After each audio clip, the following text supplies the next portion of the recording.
Jangan terlalu cepat cemburu tengok kehidupan seorang usahawan. Sebab apa yang anda nampak hanyalah 10% saja.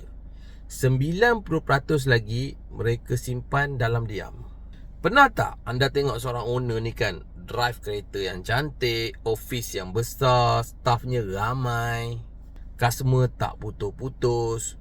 Kita pun cakap lah kan, untungnya lah dia.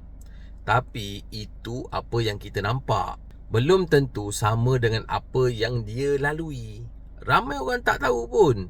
Bila semua orang dah balik rumah, owner ni sebenarnya masih duduk depan laptop, masih semak akaun, kira duit, fikir macam mana nak bayar gaji hujung bulan. Ramai yang tak tahu. Mereka ni kena bangun tengah malam sebab terjaga fikir masalah syarikat. Ramai yang tak tahu.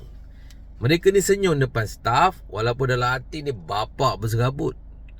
Sebab mereka tahu kalau owner jatuh, syarikat akan hilang arah. Hakikatnya semakin besar bisnes, makin besar jugalah amanah yang dipikul. Sebab seorang owner ni bukan sekadar mencari rezeki untuk keluarga sendiri, tetapi dia sedang memikul rezeki puluhan, mungkin ratusan keluarga yang bergantung kepada syarikatnya.